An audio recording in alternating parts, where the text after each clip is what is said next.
सो hello all बच्चा party, welcome you all in Vandana's study studio. तो आज हम अपने चैनल पे पहला चैप्टर 2024-25 के सेशन के अकॉर्डिंग, सिलेबस के अकॉर्डिंग फर्स्ट चैप्टर आपके साथ डिस्कस कर रहे हैं, जो है सिविक्स का पावर शेयरिंग। तो ये पावर शेयरिंग बहुत ही छोटू सा चैप्टर है, बहुत क्यूट सा चैप्टर है और बहुत ईजीली आप इसको कंप्लीट कर सकते हैं। सिंपली इस वीडियो में आप इस चैप्टर को दोबारा से सुन लीजिए, स्कूल में हो चुका होगा, and then again revise with your own NCERT, right. NCERT को ही आप फोकस करिए। एनसीईआरटी अपने आप में डेप्थ एक्सप्लेनेशन लेकर के बैठा है। If you covered your NCERT completely, then no need of any other preference और रेफरेंस बुक्स, राइट। तो चलते हैं आगे। तो power sharing is about division of power. तो जब हम पावर शेयरिंग बोलते हैं, it means simply division of power. अब ये जो पावर शेयरिंग है, आपकी लास्ट क्लासेस में भी आप पढ़ चुके हैं, is about the democracy. Now democracy जब हम पढ़ते हैं, we learn that there is a sharing of power. In your class 9th also you learn is about power sharing. और आपने पढ़ा था is in the chapter of French revolution कि भाई मॉन्टेस्क्यू साहब ने हमें ये थ्योरी दी थी डिवीज़न ऑफ पावर की as a legislature, executive and judiciary. तो वहीं से ये आइडिया अडॉप्ट हुआ और अदर डेमोक्रेसीज में भी डिवीज़न ऑफ पावर के कॉन्सेप्ट को अडॉप्ट किया गया। तो this chapter is give you two simple story is about the Belgium and Sri Lanka। तो इन दो स्टोरीज के साथ आपको समझाने की कोशिश की हुई है कि पावर शेयरिंग क्या है।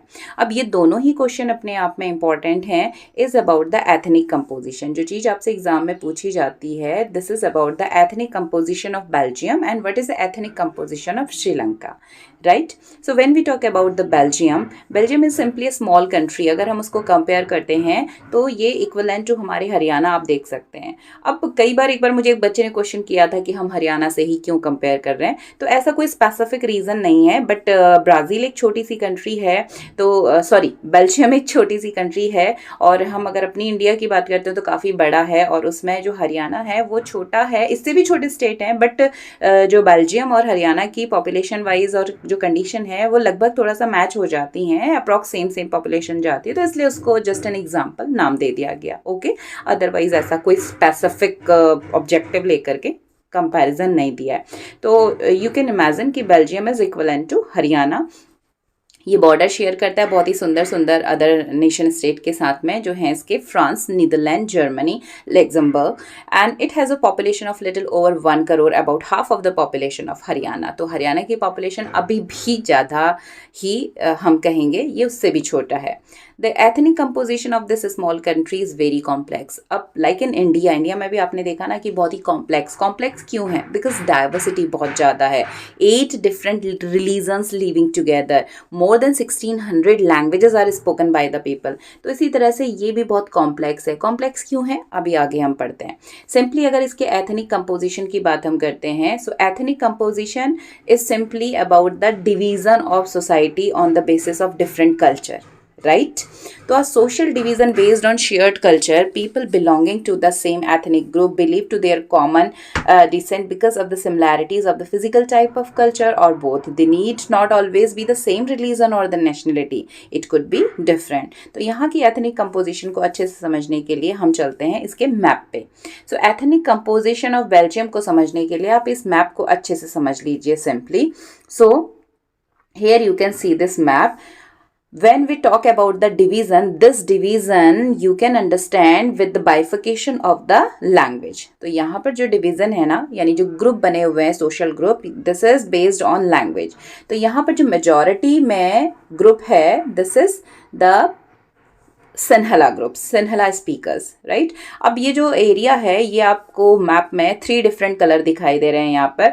तो हम यहाँ पर इन तीनों कलर को देख रहे हैं। तो yellow colour and there is a red colour, और छोटा सा बीच में आपको येलो कलर दिखाया हुआ है। तो this is divided as the Flemish region, Wallonia region और द ईस्टर्न एरिया। तो यहाँ पर अकॉर्डिंगली आपको लैंग्वेज स्पीकर डिफरेंट मिल रहे हैं। जो डच स्पीकर हैं is about the 59%, Dutch speaker 40%, French speaker, और जो जर्मन है ओनली 1%, राइट। वो जर्मन जो है वो इस पार्ट में है, थोड़ा सा बस 1% इज इन जर्मन पीपल, ठीक है।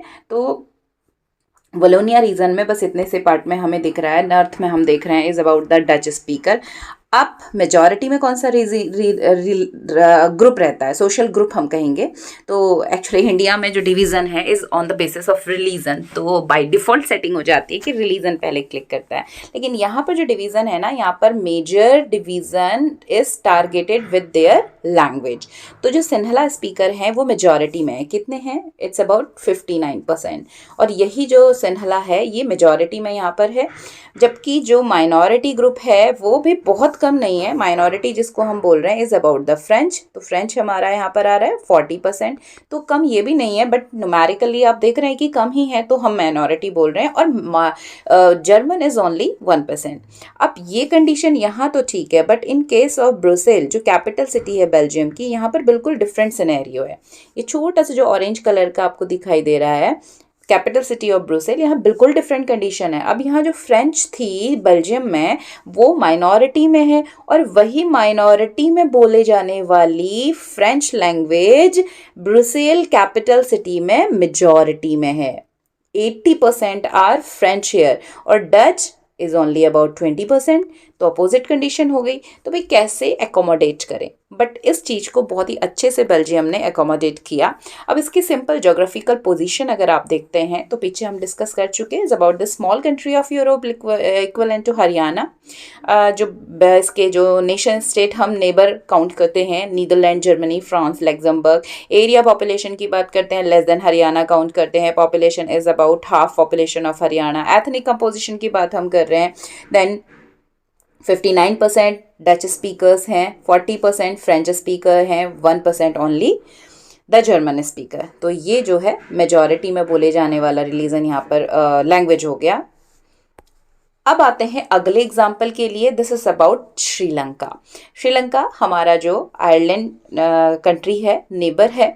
तो यहाँ पर भी सेम तरीके से लैंग्वेज बेस को लेकर के डिवीज़न है, right.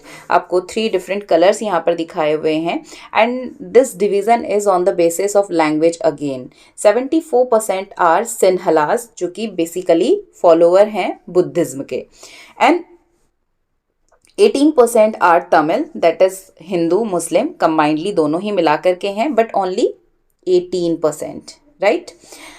And again this is divided as, अब ये जो तमिल है ना, ये तमिल भी डिवाइडेड है। यानी जब हम तमिल की बात कर रहे हैं, ये जो तमिल कम्युनिटी है it is as divided form. यहाँ पर हम बात करते हैं इंडियन तमिल, राइट, और श्रीलंकन तमिल। तो ये तमिल 2 कम्युनिटीज़ में अगेन डिवाइडेड है। 18% को भी हमने सब डिवाइड कर दिया है, एंड जो 7% remaining 7% are the Christian. They speak both Tamil and Sinhala, right. तो ये है श्रीलंका का ethnic composition. So which community is in majority in Sri Lanka? Sinhala community in majority. Which religion is in majority in Sri Lanka?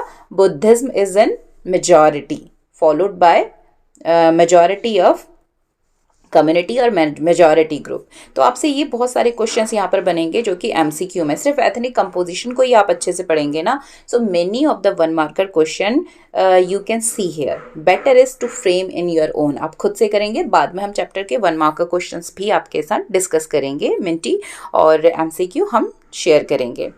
Geographical position की बात करते हैं तो आयरलैंड है, जो श्रीलंका है आयरलैंड कंट्री के फॉर्म में हम काउंट कर रहे हैं, in Asia and off the southern coast of the Tamil Nadu. Population की बात करते हैं, approx 2 crore of people, same as in Haryana. Ethnic composition हम देख चुके हैं, 74% Sinhala, 18% Tamil speaker. Tamil are divided as the native Tamil और द इंडियन तमिल। अब रिलीजन अगर हम बात करते हैं, बौद्धिज्म यहाँ पर मेजॉरिटी में है, ये आपको याद रखना, is about the 1 marker question. Majority religion Buddhism है। बियॉन्ड द बुद्धिज्म यहाँ पर जो है हिंदूज भी हैं, मुस्लिम्स भी हैं, एंड 70% क्रिश्चियंस हैं, जो कि दोनों ही लैंग्वेजेस को बोलते हैं। नाउ मेजोरिटेनिज्म इन श्रीलंका। अब आपका जो नेक्स्ट पेज है, इट्स डिस्कसिंग अबाउट मेजोरिटेनिज्म। अभी मेजोरिटेनिज्म होता क्या है? When we talk about majoritarianism, मतलब when power lies in hand of one major group and rule regulations are according to its, and government is also according to the major group or the majority population group, this is simply considered as majoritarianism, right. तो श्रीलंका में यही हुआ था। Government किसने बनाई थी? सिन्हला ने, क्योंकि सिन्हला कितने थे वहाँ पर? 74% मेजॉरिटी में थे, तो इन्होंने ही वहाँ पर गवर्नमेंट बनाई। And further rule regulations were also according to the Sinhalese. So Sri Lanka got independence just after India. 1947 हम इंडिपेंडेंट हुए, 1948 ब्रिटिशर्स से जो श्रीलंका है वो भी इंडिपेंडेंट फ्री हो चुका था, इसको इंडिपेंडेंट मिल गई। Sinhala leaders secured again the dominance over the government as they were the in majority. तो सिन्हला को ही मेजॉरिटी गवर्नमेंट के फॉर्म में मिला। और मेजॉरिटिनिज्म का कॉन्सेप्ट यहाँ पर आपको मार्क किया है, इज अबाउट द मेजॉरिटिनिज्म। आप इसको चेक कर सकते हैं, लर्न कर सकते हैं इन case of any confusion. Democratically elected government adopted a series of majoritarism policies, established their control in the country. Now what happened? After a period of time, of course every country first struggle to get the independence, तो श्रीलंका ने भी struggle किया, India ने भी struggle किया, similarly many countries. तो इस struggle करने के बाद इन्होंने इंडिपेंडेंस ली। डेमोक्रेसी तो सेटअप हुई, बट डेमोक्रेसी के अंदर में पावर शेयरिंग इक्वल नहीं था इनका, right. So they passed a new act in 1956। Government बन गई। अब गवर्नमेंट ने क्या करा, अब लोग बहुत सेटिस्फाइड नहीं थे क्योंकि मेजॉरिटी रूल वहाँ पर चल रहा था। मेजॉरिटी रूल यानी मेजॉरिटी में सिन्हला कम्युनिटी थी, तो सिन्हला कम्युनिटी ने ही गवर्नमेंट बनाई थी। और जो तमिल थे, बाकी रिमेनिंग पॉपुलेशन थी अदर कम्युनिटी की, उसको इन्वॉल्व नहीं किया। तो ये तो जस्टिस नहीं है ना, and this is not equal power sharing. So 1956 again one more act was passed that recognized Sinhala as the only official language. अब उन्होंने कुछ और policies निकाली in the next act of 1956 act, जिसमें उन्होंने कुछ ऐसे rules और हम कह सकते हैं provisions को adopt कर लिया था, जिसके बाद जो तमिल्स हैं वो काफ़ी ज़्यादा alienated feel करने लगे. So preferential policies that favored the Sinhala applicants were in university and the priorities or positions in the government jobs. Similarly, new constitution encouraged the state to protect and promote the Buddhism. भाई उन्होंने language भी सिन्हला की रख ली, सिन्हलीस को ही उन्होंने government job के लिए opportunity दे दी। Number 3, सिन्हला जो कम्युनिटी थे उन्हीं को यूनिवर्सिटी में रिजर्वेशन दिया जा रहा था, बेटर सीट्स का ऑप्शन मिल रहा था।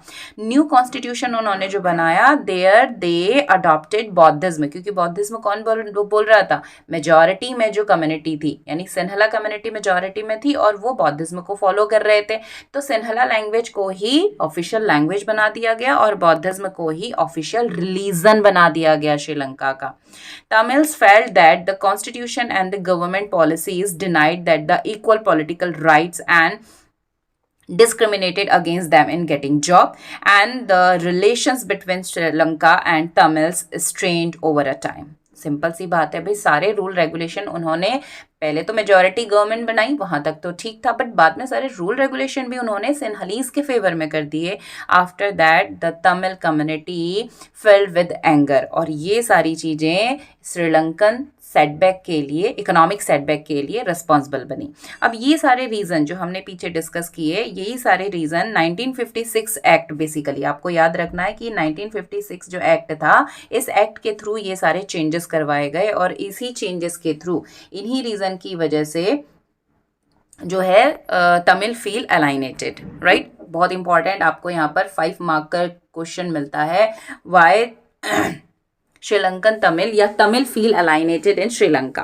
तो ये क्वेश्चन में आपको 5 मार्क्स के पॉइंट, डायरेक्टली 5 पॉइंट आपको आपकी एनसीईआरटी के लास्ट पैराग्राफ में मार्क्ड हैं, यहाँ पर भी मैंने मार्क कर दिए हैं। नाउ श्रीलंकन तमिल डिमांडेड, अब ओपनली, जब क्योंकि भाई स्ट्रगल करना है तो उनको फ्रंट लीड पे तो आना होगा, तो फाइनली उन्होंने डायरेक्टली डिमांड शुरू करी गवर्नमेंट के आगे। क्या डिमांड थी उनकी? 3 basic demand, again the 3 mark question, okay. Here you can get this as a 3 mark question. What were the 3 basic demand of Sri Lankan Tamil? तो पहली डिमांड थी recognition of Tamil as a official language, क्योंकि उन्होंने सिर्फ सिन्हला को official language बनाया था। What about the Tamil? So they demanded Tamil as the official language in Sri Lankan constitution. दूसरी डिमांड उनकी थी रीजनल ऑटोनॉमी दी जाए भाई, रीजनल ऑटोनॉमी के थ्रू ही भाई उनकी भी एक एग्जिस्टेंस निकल के आती। And number 3 is equality of opportunity in education and jobs. पीछे हमने पढ़ा था ना कि यूनिवर्सिटी में भी उन्होंने सिन्हला को प्रायोरिटी दे दी थी, जॉब्स में भी सिन्हला के लिए ही सीट्स रखी हुई थी, तो यहाँ पर उन्होंने इक्वल अपॉर्चुनिटी की बात कही। So they demanded these 3 things from the majority government, जो सिन्हला के हाथ में पावर थी. By 1980, several political organizations were formed demanding an independent Tamil also, but in northern and the eastern parts of the Sri Lanka, but no results. अब जितनी भी political parties थी, they were also not ready to listen their demand, क्योंकि सब सिन्हलास के according थी, तो वो उनकी डिमांड सुनने को रेडी नहीं थे. सो फाइनली उन्होंने बोला कि भाई या तो आप हमारे लिए इक्वल अपॉर्चुनिटीज़ रखो, डिस्क्रिमिनेशन मत करो, and if you are not ready, simple सी बात है कि भाई अगर आप हमें इक्वल चांसेस नहीं दे रहे हो, इक्वली ट्रीट नहीं कर रहे हो, हमारा कोई एग्जिस्टेंस ही नहीं है श्रीलंका के अंदर में, तमिल की कोई भी वैल्यू नहीं है, इज इक्वल टू 0, तो फिर आप तमिल एलम को अलग बना दो, यानी हमारा अलग स्टेट आप बना दो. जैसे इंडिया से बांग्लादेश का पार्टीशन हो गया, पाकिस्तान का पार्टीशन हो गया, कल्चर डिफरेंसेस आ रहे हैं, तो बेटर है कि आप अपने अपने अकॉर्डिंग रह दो ताकि कोई भी क्लैशेस ना हो. तो इसी तरह से इन्होंने भी डिमांड किया कि आप जो है ना तमिल अलम अलग से एक अलम यानी तमिल स्टेट अलग कर दो, हमारा नेशन ही अलग हो गया, हमारे अपने रूल्स होंगे फिर. अब वो इसके लिए भी रेडी नहीं थे. सो distrust between the two communities lead to the civil war in Sri Lanka because their demand was not listened by the government. So finally clashes increase strained over a period of time, और वो clashes इतने ज़्यादा बढ़ गए कि वो civil war में convert हो गए. अब civil war क्या होता है? When war is within a country, जब कंट्री के अंदर ही आपस में लोग लड़ने भिड़ने लगे, चाहे वो कल्चर के नाम पे, रिलीजन के नाम पे या किसी और रीज़न से हो, बट आपस में ही लोगों के बीच दंगे फसाद होने और बहुत खून खराबा बढ़ जाए, this is called civil war. So thousand of people from the both communities were killed, दोनों साइड से, चाहे वो सिन्हलीज थे या फिर तमिल थे, काफ़ी जो लॉस था, लाइफ लॉसेस काफ़ी ज़्यादा हुए, caused the terrible setback to the social and cultural and economic life in the country. अब यहाँ पर फिर से आपको क्वेश्चन मिलता है, it may be for the 3 mark question and it may be for the 5 mark question also. What question? What were the results of the Sri Lankan civil war? तो ये जो सिविल वॉर श्रीलंका में हुआ उसके क्या results हुए थे, right? तो आप यहाँ पर ये जो पॉइंट्स हमने लास्ट में काउंट किए हैं, this point you can count as a results, आप इनको एज अ रिजल्ट काउंट कर सकते हैं. Check your NCERT, you will get some other points also. यहाँ पर टू द पॉइंट लिख दिया है, आप इनको फॉलो कर सकते हैं फॉर आंसर. सो श्रीलंका में पावर शेयरिंग हमने देखा बहुत सक्सेसफुल नहीं है, है ना? आप देखिए प्रॉब्लम्स हुई, क्लैशेस बढ़े और सिविल वार हुआ. As a result negative results हमें देखने को वहाँ पर मिलते हैं, economic setback, political setback and loss of life, यही तो रिजल्ट आया सामने. बट बेल्जियम ने बहुत ही स्मार्टली पावर शेयरिंग करी. Belgium which we know as a small country of Europe, तो between 1970 and 1993 Belgium leaders amended the constitution 4 times. अब सबसे पहली चीज़ तो उन्होंने क्या करी कि भाई जो उनका कॉन्स्टिट्यूशन था उसको 4 times अमेंड किया. अमेंड करने का मतलब इम्प्रूवमेंट करना, चेंजेस करना, क्योंकि जब तक आप कॉन्स्टिट्यूशन में बदलाव नहीं करोगे तो आपके rule regulation, democracy work according to constitution, तो चेंजेस करने के लिए कॉन्स्टिट्यूशन में इम्प्रूवमेंट करना या चेंजेस करना रिक्वायर्ड था. तो उन्होंने 4 times उसको अमेंड किया ताकि प्रॉपर पावर शेयरिंग हो सके. Then they have taken some important step. What the step they had taken? Here we have marked the major points, right? Your NCERT is marking 1 2 3 4 5 points आपको mark किए हैं. तो main points हम यहाँ पर summarise करते हैं. सबसे पहले तो उन्होंने सेंट्रल गवर्नमेंट बनाई, that is equal number of Dutch and French speaking ministers, some special laws required to be support of the majority members of each linguistic group also, right? यानी जो गवर्नमेंट बनी, श्रीलंका ने तो मेजॉरिटी के according government बना दी, but इन्होंने ऐसा नहीं किया. इन्होंने सेंट्रल लेवल पे जो गवर्नमेंट बनाई वहां पर हर कम्युनिटी के मेंबर के इक्वल रिप्रेजेंटेटिव्स इन्होंने इंक्लूड किए. तो भाई कोई दंगा फसाद होगा ही नहीं, क्योंकि लोगों को सेटिस्फेक्शन था कि हमें इक्वल अपॉर्चुनिटी के साथ लिया गया है. सेकेंड, स्टेट गवर्नमेंट, इन्होंने 2 लेवल ऑफ गवर्नमेंट रखे. श्रीलंका में सेंट्रल के हाथ में सारी अथॉरिटी थी, यूनिटेरियन फॉर्म ऑफ गवर्नमेंट को वो रन करा रहे थे. But in case of Belgium there was the federalism, और we can say the federal form of democracy, जिसमें कि जो सब ऑर्डिनेट गवर्नमेंट होती है वो अपने आप में फ्री होती है to take any decision. So central government and then after the state government, that state government, many power of the central government have been given to the state government, not subordinate to the central government. यानी state को अपने आप से decision लेने की power दी गई, जिससे अच्छे रिजल्ट्स और डेवलपमेंट निकल के सामने आए. Third, Brussels they given as the different rule regulation. अब हमने पढ़ा था कि ब्रुसेल का जो सिनेरियो था कुछ अलग ही था इन द सेंस कि वहाँ पर तो 80% फ्रेंच थे, राइट, जबकि जो मेन सिटी थी वहाँ पर 59% में जो डच स्पीकर थे वो थे, लेकिन यहाँ की कंडीशन अलग थी। ब्रुसेल में हमने काउंट किया that total 80% were the French and rest 20% were the Dutch speaker. तो यहाँ की कंडीशन अलग थी, तो यहाँ पर इन्होंने क्या करा, separate government in which, just a minute, इसको हम हटा देते हैं, आपको दिखेगा नहीं। So in case of Brussels has a separate government in which both communities have equal representation. दोनों को उन्होंने बराबर का चांस दिया according to the central government, और यहाँ पर जैसे अलग से गवर्नमेंट के सिस्टम को ही उन्होंने बना दिया था। The French speaking community accepted equal representation as the Dutch speaking accepted the central government, right, यानी जो ज़्यादा में था उसका थोड़ा सा रेशियो ज़्यादा कर दिया। Similarly here in Brussels also they did the same thing. और तीसरी गवर्नमेंट उन्होंने बनाई community government. Don't be confuse here, Brussels is a capital city of Belgium, तो यहाँ का जो गवर्नमेंट सिस्टम था ये अलग था। तो ब्रुसेल कोई लेवल ऑफ गवर्नमेंट नहीं है यहाँ पर, आप इसके लिए कंफ्यूज मत होइएगा, ये आपको समझाया हुआ है।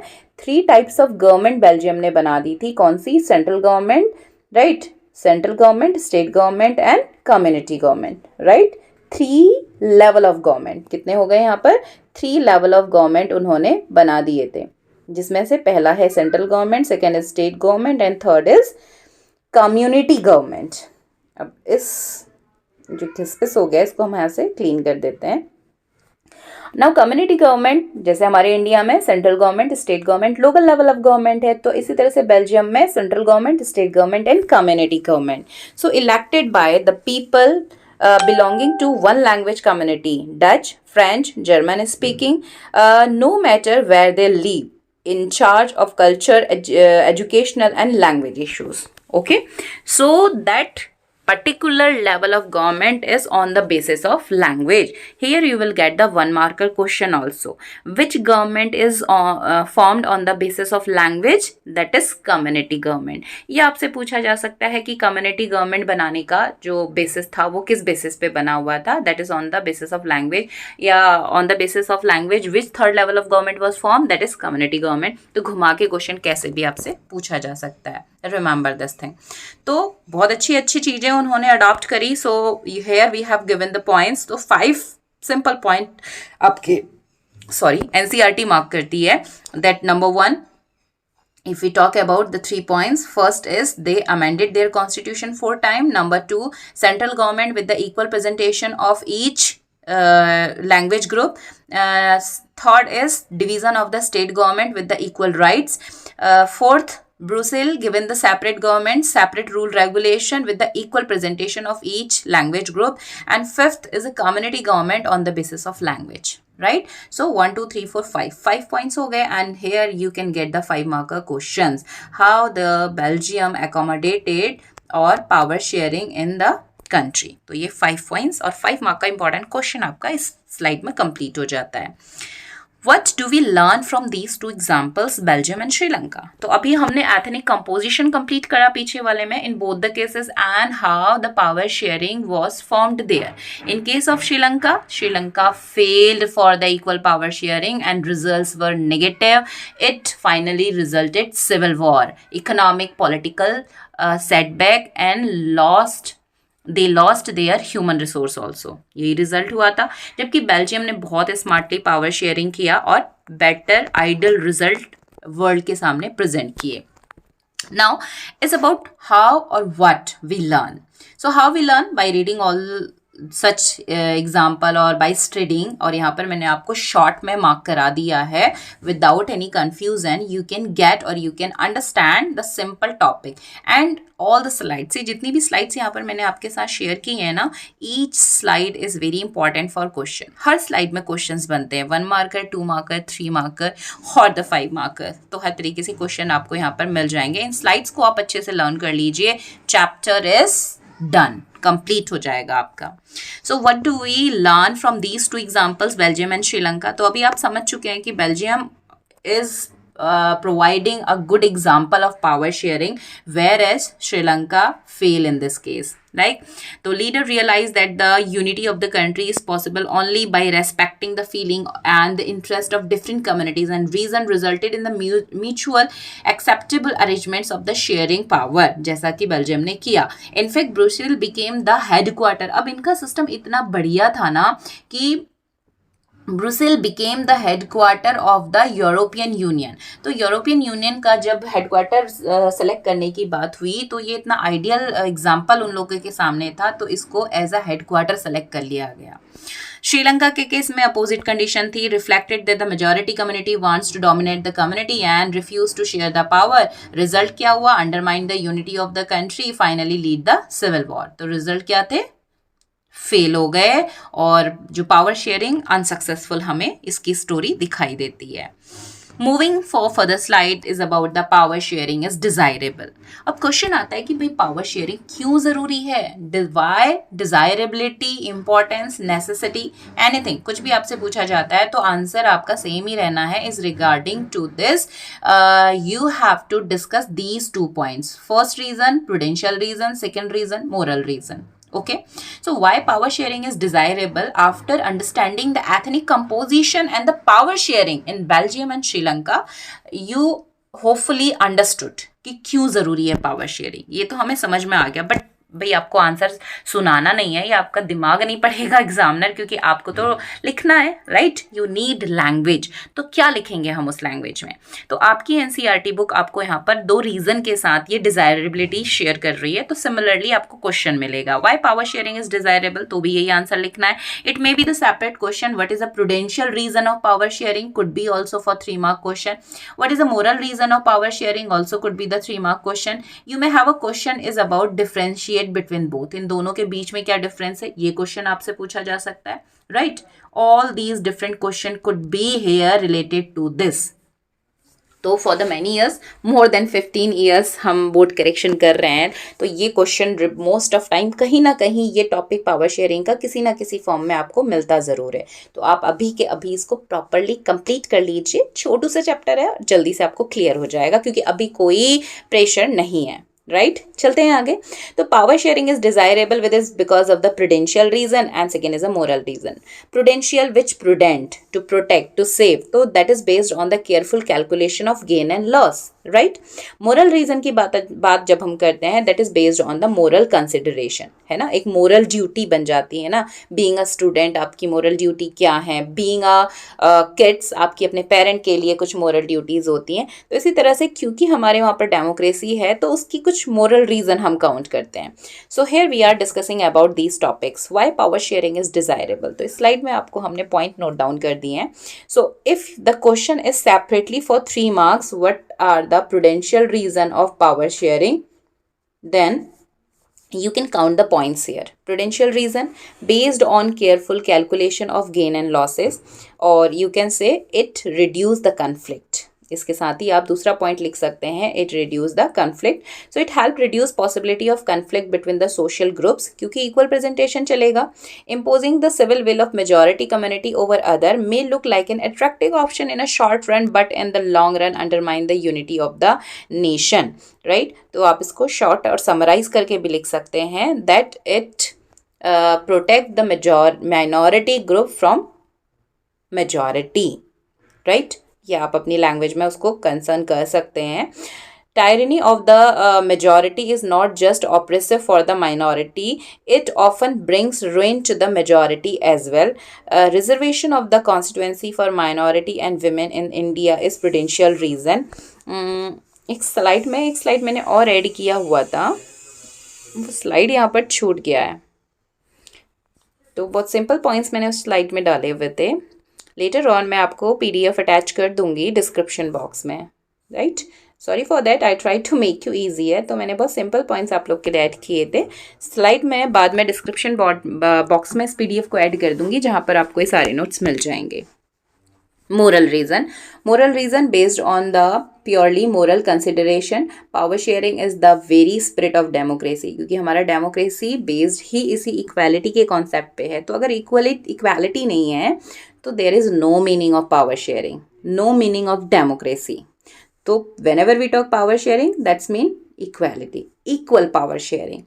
A democratic rule involves sharing power with these affected by its exercise and who have to live with its effect, right? So who live with its effects? We the citizen of the country, or those affected by its exercise and who have live with this effect. तो दोनों को हम count कर रहे हैं, यानी simple भाषा में अगर बोलूं तो वो जो रूल्स बना रहे हैं और वो जो इस रूल के अंडर में आते हैं, दोनों का इन्वॉल्वमेंट होना ज़रूरी है, राइट? वो कैसे होता है? क्योंकि हम अपने रिप्रेजेंटेटिव को चूज करते हैं और वही रिप्रेजेंटेटिव फिर हमारे लिए रूल रेगुलेशंस बनाते हैं, and we have full authority to change them again if we are not satisfied. तो ये कॉन्सेप्ट, ये थर्ड पॉइंट आपको बता रहा है. Number 4 is a legitimate government is one where citizens through the participation acquire a stake in the system and emphasis act of the power sharing as valuable. So here are moral reason. Again it may be the 3 marker question. What are the moral reason of power sharing? तो combinedly पूछा है तो आप summarize करके add कर सकते हैं. Separately 3 mark का question भी आपसे पूछा जा सकता है. Then also you can use it. Okay? इसको हम हटा देते हैं कि PDF अटैच हो जाएगा आपका. Next is forms of power sharing. अब लास्ट पेज जो हमारा आता है चैप्टर का, forms of power sharing, and this is not new for you. Basically you completed all these in your earlier classes also. So form of power sharing को जब हम count करते हैं तो इसे हम 4 पार्ट्स में डिवाइड करके अपनी स्टडी में ऐड कर रहे हैं. यानी आपकी एनसीईआरटी में जो दिया हुआ है, horizontal distribution of power sharing, vertical distribution of power sharing among the different social groups and among the political parties, pressure groups and the movements. So let's move. Forms of power sharing, यहाँ पर हम इसको mark कर दिए हैं. So this form of power sharing, आप अगर इसको ऐसे विजुअलाइजिंग पैटर्न में यूज़ करते हैं ना, मैक्सिमम विजुअल्स आप जितना यूज़ करेंगे तो it will be very helpful to keep the concept for a long period of time in your mind और to memorize the things for long. तो विजुअलाइज करते हुए चीज़ों को लर्न करें, या फिर ग्राफिक या पिक्चराइजिंग फॉर्म में जब आप उनको करने की कोशिश करते हैं इस तरीके से, तो ये टू द पॉइंट आंसर आपको प्रोवाइड करता है और ये इमेज दिमाग में बैठेंगी और आप भूलेंगे नहीं एग्जाम तक, right? Horizontal distribution of power sharing. जब हम हॉरिजॉन्टल डिस्ट्रीब्यूशन की बात करते हैं तो हम इस वाले डिस्ट्रीब्यूशन की बात कर रहे हैं. So Indian government, when we talk about the horizontal, we are talking, it means this is horizontal line. इसी को हम हॉरिजॉन्टल लाइन बोलते हैं ना. तो जहाँ पर इक्वल लेवल पे हम डिफरेंट पॉलिटिकल इंस्टीट्यूशंस को मार्क्ड कर रहे हैं. So here we learn is about the legislature, executive and judiciary. So this is the horizontal distribution of power sharing in this power sharing system. So in this horizontal distribution of power sharing, power is shared among the different organs of government such as the legislature, executive and judiciary. Secondly, it allows the different organ of government placed at the same level to exercise the different power, right? All three are in a 3 level. अब हम उनको एक साथ 3 level पे दिखा रहे हैं ना. जब 3 ब्रांच, हमने इसको ब्रांचेस के फॉर्म में काउंट किया, अगर हम इसको इस तरीके से मार्क कर रहे हैं तो पावर कम और ज़्यादा होती हुई दिखेंगी. लेकिन हमने इसको हॉरिजॉन्टल डिवीजन दिया है वेयर दे ऑल और they are enjoying the equal power. तो उनकी पावर्स इक्वल यहाँ पर होती हैं, but they are performing different duties, different duties को एक्सरसाइज कर रहे हैं, डिफरेंट रिस्पॉन्सिबिलिटीज़ की अथॉरिटीज़ उनके पास हैं. Each organ check other, that is a reason it is known as check and balance system also. This result in balance of power among the various institution. ये question भी आपसे पूछा जाता है, what do you mean by the check and balance system? तो check and balance system क्या होता है? That all 3 powers are separately enjoying and responsible for their power, but in case of any problem, like in case of any corruption activity with the executive, who will take the decision? In such a condition, judiciary will take the action. Similarly parliament में अगर कोई problem होती है या constitution के provisions के against जाके कोई पॉलिटिकल पार्टी काम करती है तो भी जुडिशरी एक्शन लेगा.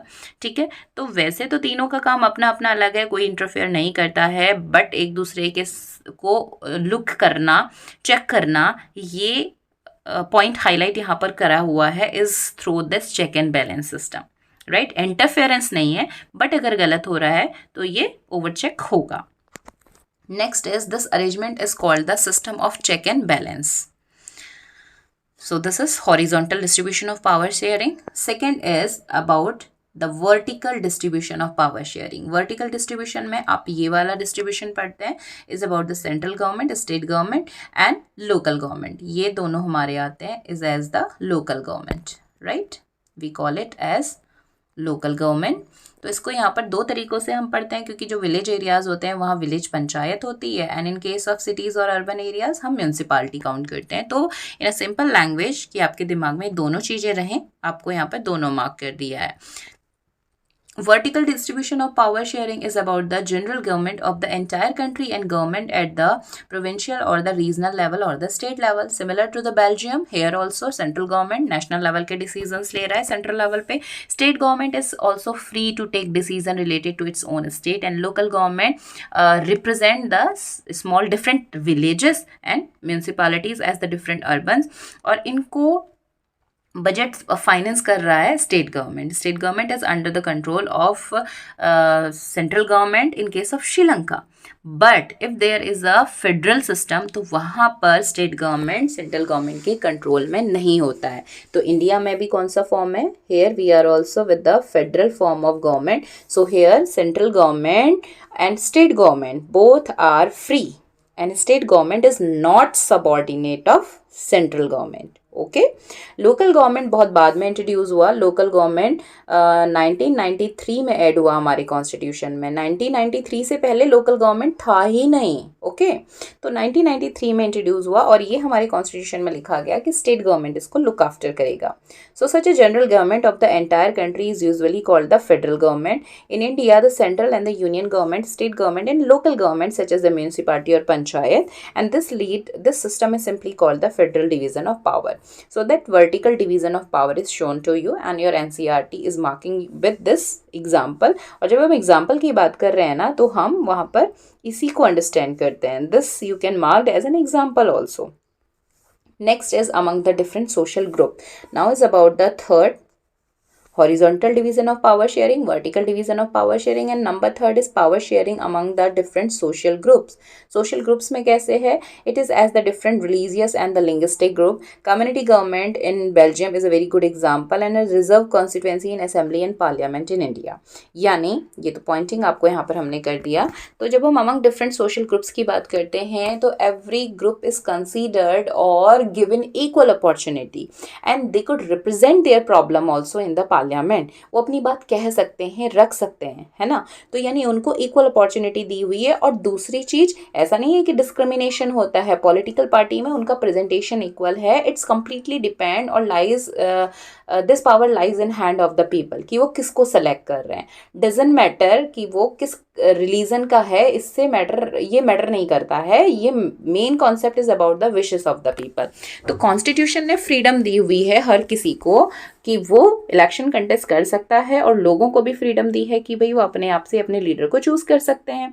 तो religious groups are also sharing equal power, right. So among the different social groups ये पावर डिस्ट्रीब्यूट है, इसलिए हम कह रहे हैं कि इक्वल पावर शेयरिंग है। इक्वल इसलिए है क्योंकि रिलीजियस या हम कहें कि कम्युनिटी वाइज डिस्क्रिमिनेशन कंट्री में नहीं होता है, इसलिए हम इसको as a equal power sharing count करेंगे। Number 4 is as among the political parties, pressure group and movement, right? अब अगर सपोज क्वेश्चन 5 मार्क का आता है तो आप इस वाले पॉइंट को as a 5th point add कर सकते हैं, ठीक है। 5 पॉइंट्स लिखने हैं तो समझ में नहीं आता कि मैम 5th पॉइंट क्या बनाना था हमें। तो third as among the different social groups हो गया। 4th point as among political parties, यानी हर पॉलिटिकल पार्टी को इक्वल पावर शेयरिंग। ऐसा थोड़ा ना कॉन्स्टिट्यूशन ने कहा है कि बस यही वाली पॉलिटिकल पार्टी है, ना ही हमारे वहाँ पर सिंगल पॉलिटिकल पार्टी है। जैसे चाइना में कम्युनिस्ट पार्टी के पास ही सारी पावर है ना, लेकिन इंडिया में तो ऐसा नहीं है। Here is equal power sharing among the political parties. Number of political parties are there, तो रजिस्टर्ड हैं इलेक्शन कमीशन के अंडर में और सबको इक्वल अपॉर्चुनिटी दी हुई है। तो इसको हम बोल रहे हैं that equal power sharing among the political parties. और इसके साथ ही साथ there is a system of coalition government also, ये भी एक पावर शेयरिंग का पार्ट आ जाता है।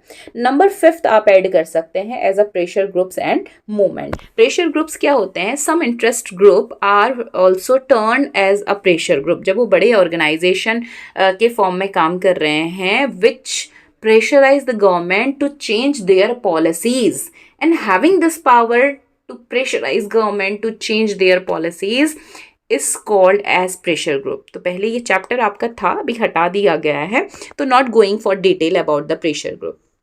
आपको सिंपली इतना समझना है, प्रेशर ग्रुप जैसे यूनियंस होती हैं ना, जैसे लेबर यूनियन है, फार्मर एसोसिएशन है, ट्रेड यूनियन है, या विमेन एसोसिएशन, या आप कहें विमेन मूवमेंट जो चलते हैं, तो विमेन ऑर्गेनाइजेशन, तो ये इस तरह, ये इन सबको हम क्या कहेंगे, प्रेशर ग्रुप, क्योंकि ये लोगों के वेलफेयर के लिए काम कर रहे हैं, और जब भी प्रॉब्लम्स होती है तो ये लोगों की प्रॉब्लम को प्रेजेंट करते हैं और इनकी बात गवर्नमेंट तक पहुंचती है, गवर्नमेंट इनकी बात को सुनती है। तो here also we can say power is shared as among the different pressure groups and movement group. So take in form of the competition among the different political parties. Competition होता है, इसीलिए होता है क्योंकि equal power sharing है, otherwise एक ही party जीत जाती ना सीधे सीधे। So ensure power does not remain in one hand. Coalition government is an example, जहाँ पर कि अगर कोई confusion होता है तो सिर्फ एक ही पार्टी को अथॉरिटी नहीं दी जाती है, दो पार्टी यानी इक्वल पावर कर दिया जाता है और दोनों से मिला करके गवर्नमेंट बनती है।